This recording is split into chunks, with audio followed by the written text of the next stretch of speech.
Assalamualaikum warahmatullahi wabarakatuh. Perkenalkan kami dari kelompok 1 mata kuliah Apresiasi Bahasa dan Sastra Indonesia di Sekolah Dasar dari kelas 6 APGSD dengan dosen pengampu Bapak Sigit Febrianto Susilo MPD. Adapun anggota dari kelompok 1 diantaranya Anindita Nurhidayati NPM 1922100009, Ai Arista NPM 1922100002, Ahmad Fauji NPM 1722100046, Ayu Siska Agustiani NPM 1922100003, dan Ade Ahmad Mustafa NPM 1922100027. Di sini kami akan memaparkan materi mengenai beberapa pendekatan dalam mengapresiasi sastra.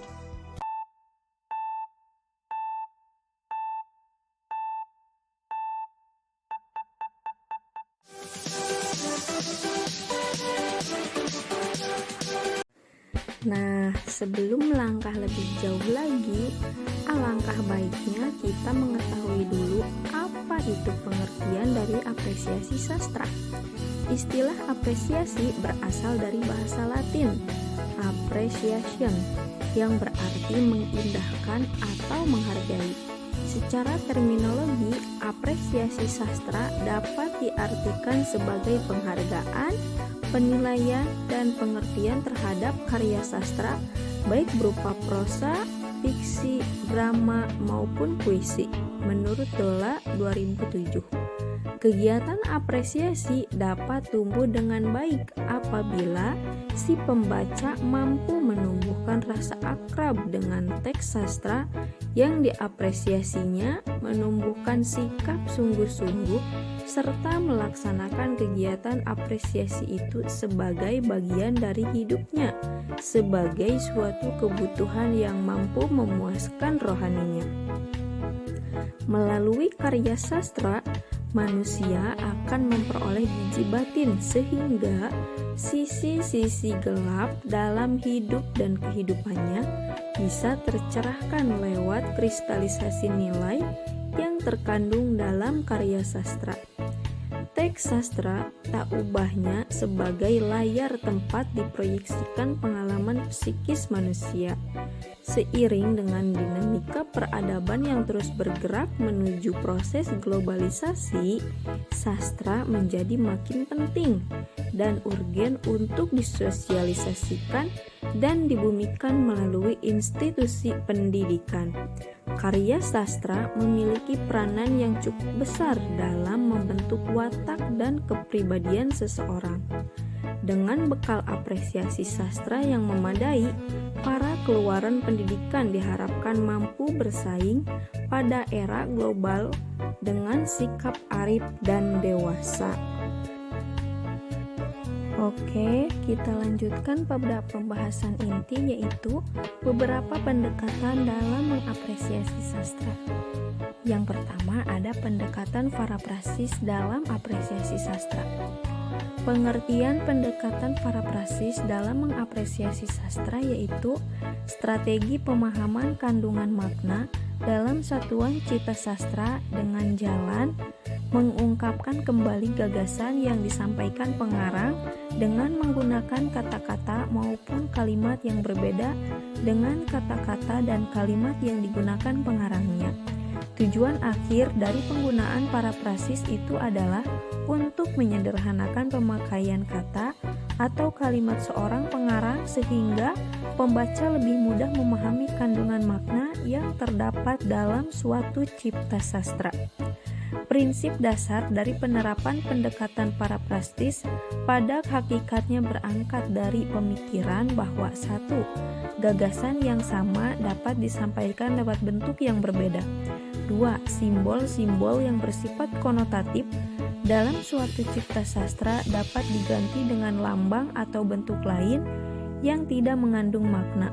3. Kalimat-kalimat atau baris dalam suatu cipta sastra yang mengalami pelepasan dapat dikembalikan lagi kepada bentuk dasarnya. 4. Pengungkapan kembali suatu gagasan yang sama dengan menggunakan media atau bentuk yang tidak sama oleh seorang pembaca akan mempertajam pemahaman gagasan yang diperoleh pembaca itu sendiri. Yang kedua yaitu pendekatan emotif dalam apresiasi sastra. Pengertian pendekatan emotif dalam mengapresiasi sastra adalah suatu pendekatan yang berusaha menemukan unsur-unsur yang mengajuk emosi atau perasaan pembaca. Ajukan emosi itu dapat berhubungan dengan keindahan penyajian bentuk maupun ajukan emosi yang berhubungan dengan isi atau gagasan yang lucu dan menarik. Prinsip-prinsip dasar yang melatar belakangi adanya pendekatan emotif ini adalah pandangan bahwa cipta sastra merupakan bagian dari karya seni yang hadir di hadapan masyarakat pembaca untuk dinikmati sehingga mampu memberikan hiburan dan kesenangan. Dan dengan menerapkan pendekatan emotif inilah diharapkan pembaca mampu menemukan unsur-unsur keindahan maupun kelucuan yang terdapat dalam suatu karya sastra. Yang ketiga yaitu pendekatan analitis dalam mengapresiasi karya sastra. Pengertian pendekatan analitis itu sendiri adalah suatu pendekatan yang berusaha memahami gagasan, cara pengarang menampilkan atau mengimajinasikan ide-idenya, sikap pengarang dalam menampilkan gagasan-gagasannya, elemen intrinsik dan mekanisme hubungan dari setiap elemen intrinsik itu sehingga mampu membangun adanya keselarasan dan kesatuan dalam rangka membangun totalitas bentuk maupun totalitas maknanya. Penerapan pendekatan analitis itu pada dasarnya akan menolong pembaca dalam upaya mengenal unsur-unsur intrinsik sastra yang secara aktual telah berada dalam suatu cipta sastra dan bukan dalam rumusan-rumusan atau definisi seperti yang terdapat dalam kajian teori sastra.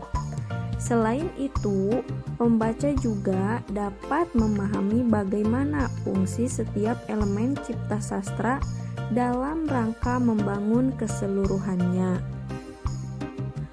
Lalu yang keempat yaitu pendekatan historis dalam mengapresiasi karya sastra. Pendekatan historis adalah suatu pendekatan yang menekankan pada pemahaman biografi pengarang, latar belakang peristiwa kesejarahan yang melatar belakangi masa-masa terwujudnya cipta sastra yang dibaca, serta tentang perkembangan kehidupan penciptaan maupun kehidupan sastra itu sendiri pada umumnya dari zaman ke zaman.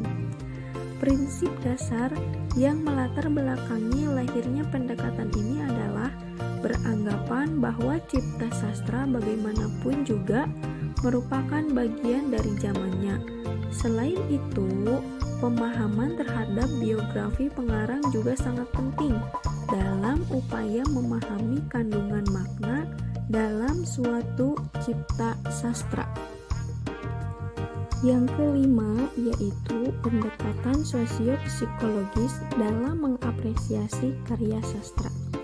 Pendekatan sosiopsikologis adalah suatu pendekatan yang berusaha memahami latar belakang kehidupan sosial budaya, kehidupan masyarakat, maupun tanggapan kejiwaan atau sikap pengarang terhadap lingkungan kehidupannya ataupun zamannya pada saat cipta sastra itu diwujudkan.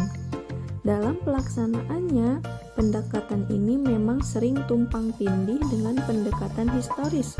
Akan tetapi, selama masalah yang akan dibahas untuk setiap pendekatan itu dibatasi dengan jelas, maka ketumbang tindihan itu pasti dapat dihindari.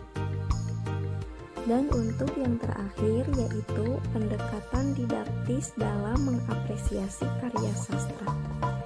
Pendekatan didaktis adalah suatu pendekatan yang berusaha menemukan dan memahami gagasan, tanggapan evaluatif maupun sikap pengarang terhadap kehidupan. gagasan, anggapan maupun sikap itu dalam hal ini akan mampu terwujud dalam suatu pandangan etis, filosofis, maupun agamis sehingga akan mengandung nilai-nilai yang mampu memperkaya kehidupan rohaniah pembaca. Pendekatan didaktis ini pada dasarnya juga merupakan suatu pendekatan yang telah beranjak jauh dari pesan tersurat yang terdapat dalam suatu cipta sastra.